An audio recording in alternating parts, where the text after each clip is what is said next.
Un saludo para todos. Hoy vamos a hablar entonces sobre odontología para el bebé. Tenemos entonces como invitada a Clara Cecilia Restrepo Serna, odontopediatra, PhD en neurociencias, profesor titular de la Universidad CES y odontólogo y odontopediatra también de la Universidad CES. Te dejo entonces, Claudia, con la conferencia. Mil gracias por esta invitación para hablar de este tema tan interesante que es odontología para el bebé. Muchos llegan a tiempo, afortunadamente en este momento muchos llegan al tiempo donde el odontopediatra, otros nos demoramos un poquito más y yo creería que este es un paso muy importante para poder entender por qué la visita a la odontopediatra y la odontología para el bebé es prioritaria desde muy temprano en la vida. Estamos hablando de más o menos entre los 5 y los 6 meses de edad. Entonces, iniciemos, vamos a hablar de masticación, por qué es importante, por qué es necesario tener un patrón masticatorio adecuado y sobre todo entender que la masticación, al igual que la alimentación, al igual que el sueño, se entrena. Entonces, si nos fijamos en la posición que tiene que tener la lengua para succionar la leche del pezón, de la glándula mamaria, nos damos cuenta que esa lengua tiene que tener un movimiento que es ascendente y que tiene que ir dirigido a contactar el paladar, que obviamente por la interposición del pezón, pues el bebé no lo va a lograr. Pero esa posición ascendente que estamos viendo en la pantalla en este momento es la posición correcta para la deglución.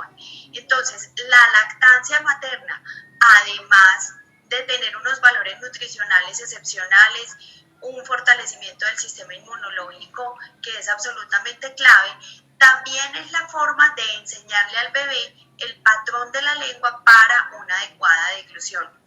Adicionalmente, cuando el bebé inicia durante el primer mes, mes y medio, lactancia materna exclusiva, sin que haya introducción de tetero y de otros instrumentos de alimentación, el bebé va a ser capaz de mantener esa posición de la lengua, aun cuando después de ese mes o de tener instaurada la lactancia materna se introduzcan otros elementos para también dar alimentación adicionales al pezón de la mamá.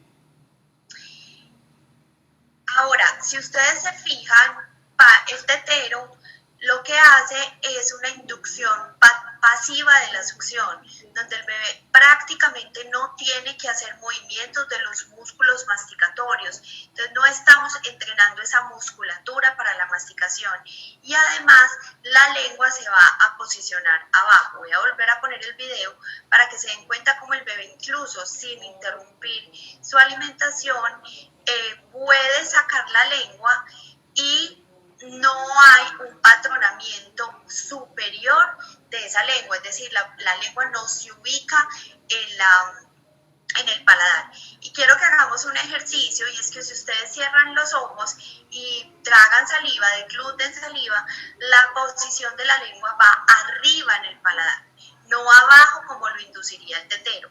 No estamos satanizando el tetero, estamos diciendo que la posición de la lengua no es la adecuada y que por lo tanto si vamos a combinar lactancia materna con tetero, incluso cuando hay extracción de leche materna, es necesario que se establezca por completo la lactancia antes de introducir esos otros aditamentos y que prevalezca la lactancia materna y no el tetero dentro del patrón alimentario que tiene el niño. Esto con el objetivo de poder entrenar los músculos masticatorios y la lengua para hacer una buena masticación y una buena deglución.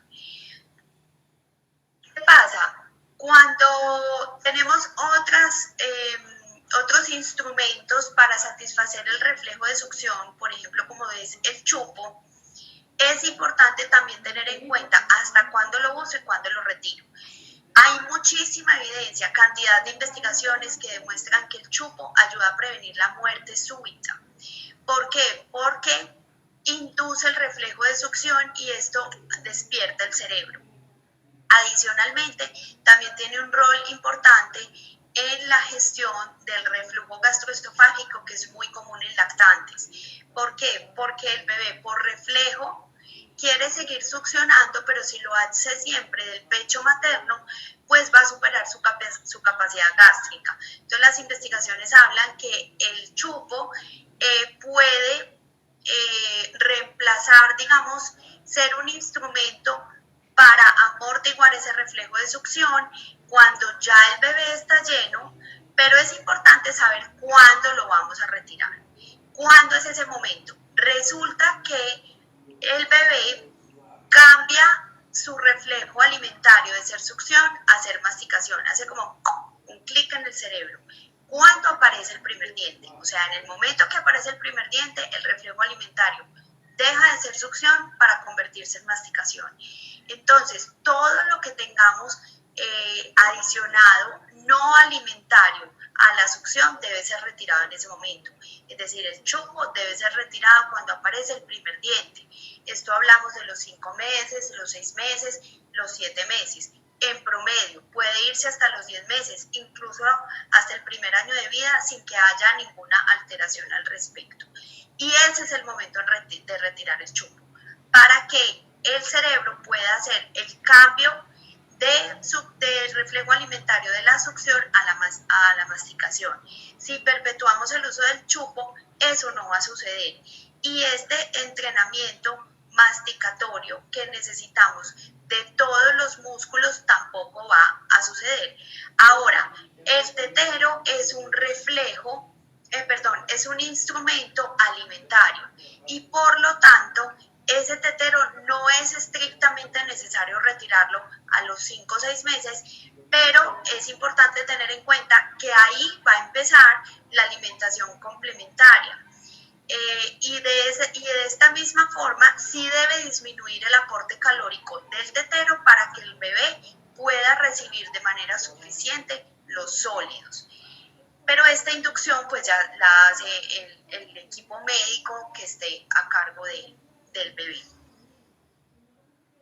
Ahora, cuando hablamos de masticación y como les decía en un inicio, es importante entrenar esa masticación. Alimentos claves que tienen mucha fibra y que requieren muchos ciclos masticatorios tienen que ser incorporados en la dieta. No estrictamente a la hora de la comida, se pueden aprovechar momentos de juego. Por ejemplo, cuando estamos haciendo la estimulación del bebé para tocar esos alimentos, para probar esos alimentos porque el bebé está en fase oral. ¿Qué quiere decir la fase oral? Que gran cantidad de estímulos entran por la boca y eso significa que todo lo que el bebé coja, y no estamos hablando solo de alimentos, sino también de juguetes, de texturas, van a ir a la boca a ser explorados. Entonces, esos momentos de juego donde yo puedo explorar la textura, si es rugosa, si es suave, y enseñársela, el olor, el color, y finalmente el sabor, porque va a ir a la boca, son un buen patronamiento para iniciar la enseñanza de la masticación. El bebé, por reflejo, como les hablaba ahora, va a empezar a masticar y ese reflejo masticatorio es el que necesitamos para empezar a educar todo el sistema orofacial para la masticación. ¿Qué es importante? Ahora hay investigaciones incluso que muestran que hay un rol clave de la masticación en la fonación, en el entrenamiento de los músculos para la fonación, es decir, para articular el lenguaje. También, si yo articulo bien el lenguaje, posteriormente en una etapa más adelante voy a leer bien y si leo bien voy a escribir bien. Incluso hoy hay investigaciones de niños con signos de alarma de dislexia, que cuando nos devolvemos son niños o que no masticaron o que no mastican bien actualmente. Y hay que devolvernos. Parte de la terapia, incluso para la dislexia, es devolvernos a tener un buen patrón masticatorio. ¿Qué significa un ciclo masticatorio? La acción de introducir el alimento, masticarlo varias veces y luego moverlo con la lengua dentro de la boca para finalmente deglutirlo en contacto directo de la lengua con el paladar. ¿Estos alimentos cuáles son? Guayaba manzana, manzana verde, mango tommy, apio apio y otros muchos tubérculos cuando están en su estado sin cocción, por ejemplo, como la zanahoria. La masticación, entonces, como les decía, influye en la deglución, en el crecimiento del hueso, donde van a estar alojados los dientes, en el desarrollo de los núcleos de crecimiento de la mandíbula, porque ellos necesitan desplazamientos que sean laterales, anteroposteriores y verticales para poderse desarrollar bien la articulación del lenguaje y el aprendizaje. Ahora vamos a hablar de higiene. ¿Qué hacemos con la higiene de la cavidad oral en el bebé? Hay una justificación acerca de por qué es necesario e importante lavar 3 veces al día. No es a capricho. La saliva se demora 5 horas eliminando el ácido de la boca en ausencia de azúcar. Eso quiere decir que si yo doy la primera comida a las 7 de la mañana y en el mejor de los casos debería lavar la boca inmediatamente, esa higiene me va a durar solo más o menos hasta las 9 de la mañana, que es el momento en el que voy a darle nuevamente alimento al bebé. Y la saliva se demoraría hasta aproximadamente las 2 de la tarde eliminando ese ácido, pero no alcanza porque resulta que al mediodía nuevamente entregamos el almuerzo al bebé. Si no hacemos la higiene en ese momento, la saliva se demoraría hasta las 5 de la tarde más o menos, pero no alcanza porque a las 4 nuevamente vamos a darle alimentos al bebé. Y esa acidez va a ser eliminada más o menos a las 9 de la noche, pero el bebé vuelve y come a las 6. Entonces, por eso es importante romper los ciclos ácidos 3 veces al día para que la saliva pueda mantener una capacidad de eliminar el ácido adecuadamente. Ahora, si me preguntan cuál es la más importante, definitivamente es la de la noche, porque la saliva, que es quien hace el autolavado, es solo el 10% en la noche de la que es en el día. Y eso significa que lo que dejemos en boca en la noche se va a pegar a la cavidad oral, a los dientes, a la lengua, etcétera, 90% más. Ahora, ¿cuándo empezar la higiene? Durante el primer mes de vida no debemos hacer limpieza de la cavidad oral porque todas las inmunoglobulinas que vienen en la leche materna empiezan a actuar dentro de la mucosa y van estableciendo una capa que es importante de queratina y de defensa de esas inmunoglobulinas dentro de las glándulas salivares y de la lengua. Entonces, durante el primer mes no es necesario, siempre y cuando haya lactancia materna.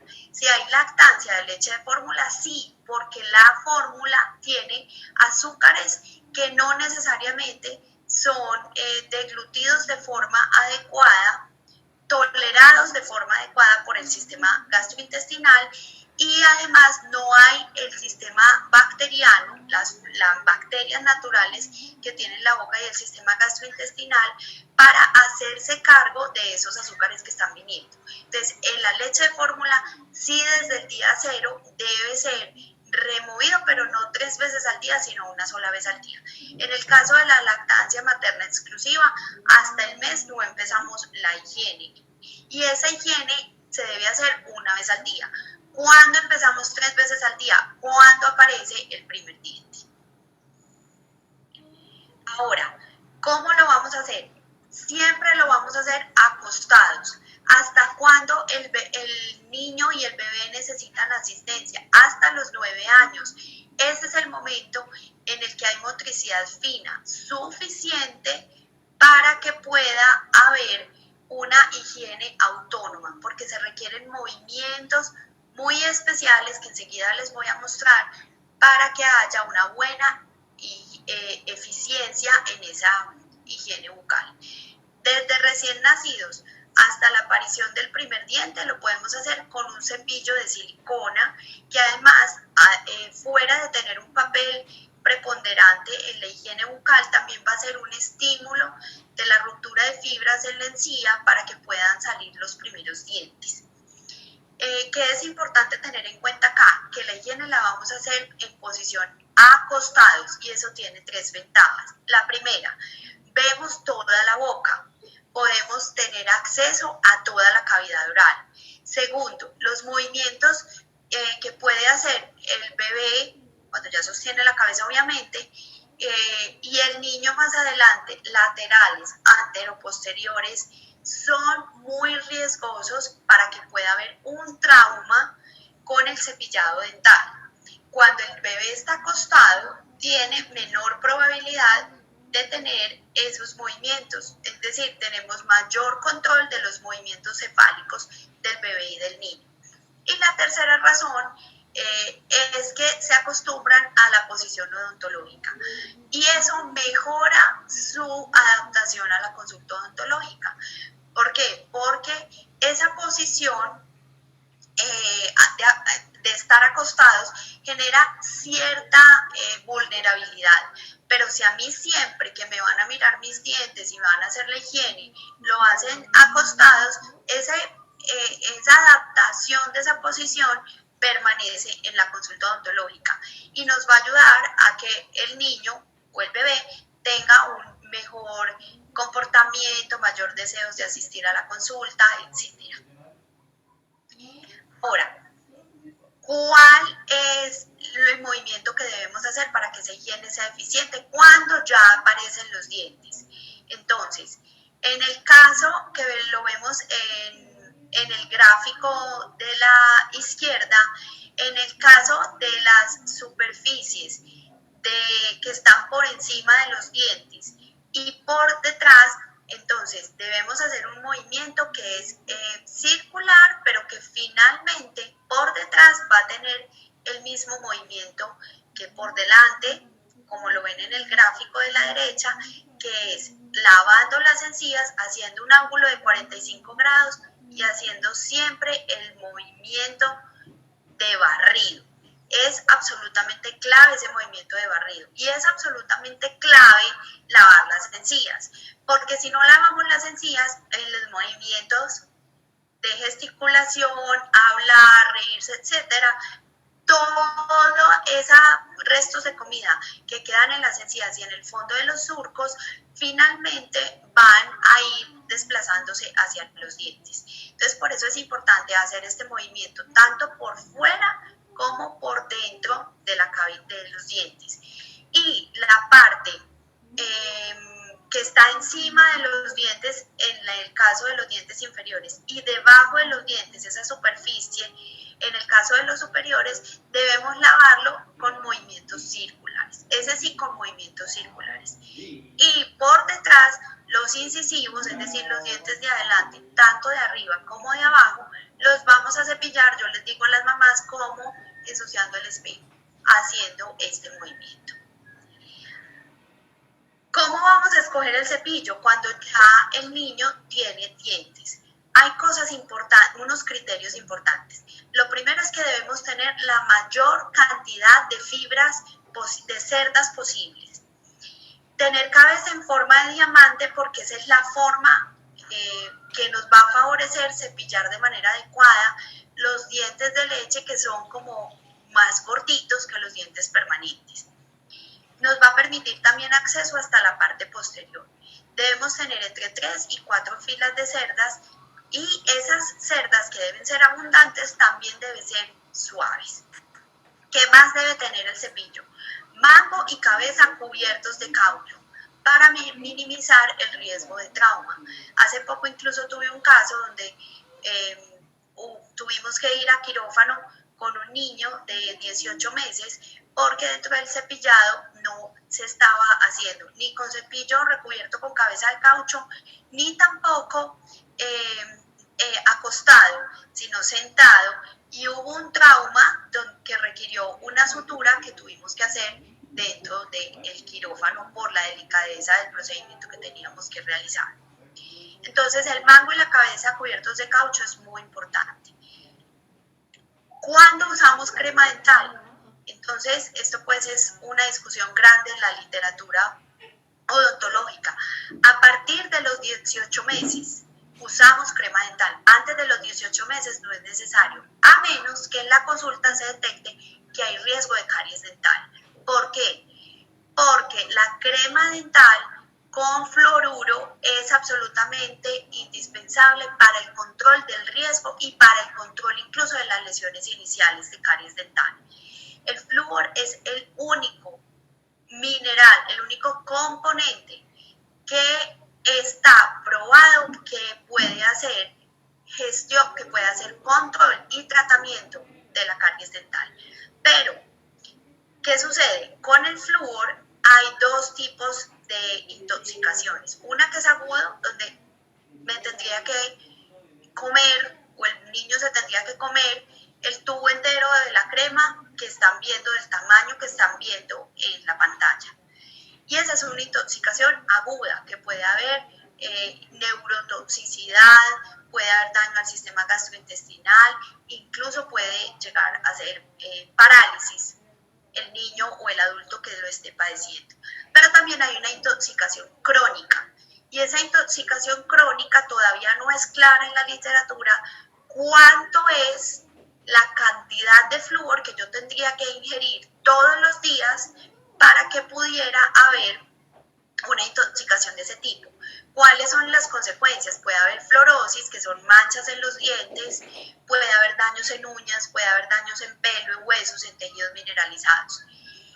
Como aún no se sabe cuánto es el flúor que debe ingerirse en niños o en adultos para que haya una intoxicación crónica, entonces, a menos que haya riesgo de caries, evitamos por completo el uso de esa crema dental antes de los 18 meses. Cepillamos solo con agua. A partir de los 18 meses usamos crema sin flúor. ¿Y cuándo empezamos a usar crema con flúor? Cuando el niño sea capaz de expulsar el contenido por completo, porque el flúor es fantástico desde el punto de vista tópico, o sea, untado, pero no es bueno en ingesta. Entonces, esa es la razón por la que usamos esa crema sin flúor, a menos que haya riesgo de caries. Y aún si hubiera riesgo de caries, la usamos por un tiempo limitado.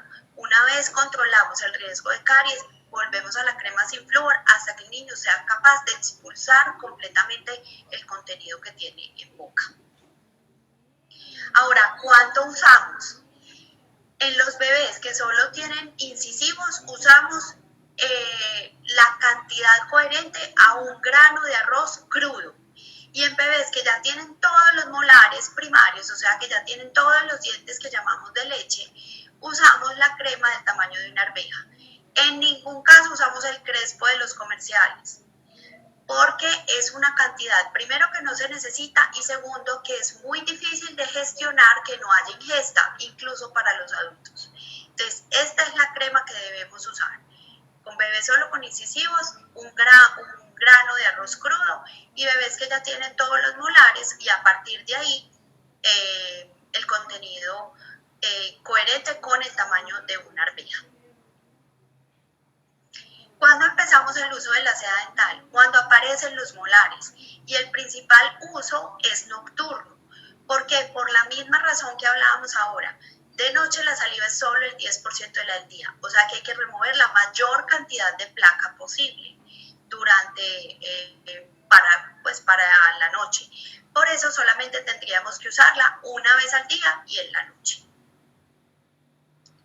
¿Cómo usamos la seda dental? La introducimos como un serrucho, no en un movimiento seco, sino como un serrucho. Recostamos contra el diente y ahí sacamos en un solo movimiento. El movimiento de serrucho me va a dar dos ventajas. La primera, nos va a permitir que no haya lesiones en la encía al introducir la seda dental. Y la segunda ventaja es que nos va a permitir recostarla contra los dos dientes de manera eficiente. ¿Cuál se debe usar? Cuando hay solo incisivos, podemos usar la que tiene un soporte y en medio de la Y está la seda dental. Pero cuando ya aparecen los molares, no. ¿Por qué? La razón es simple. Porque yo necesito usar un segmento de seda dental en cada espacio interdental. Porque si no, hago una contaminación cruzada, es decir, paso la placa bacteriana de un espacio interdental a otro. Y eso me va a aumentar el riesgo.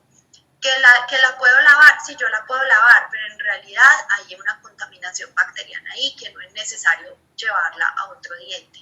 Entonces, ¿qué es importante? Usar un segmento lo suficientemente grande que me permita envolver toda la seda en un dedo e ir usando un segmento en cada espacio interdental y después enrollarla esa parte sucia y desenvolver una limpia para hasta que termine toda la boca. También la usamos con el bebé o el niño pequeño acostados, no sentados ni parados. Muchas gracias. Si tienen dudas, aquí están mis números de contacto, está mi teléfono, me pueden contactar cuando quieran. Y muchas gracias a Nutriendo Mi Bebé por esta oportunidad.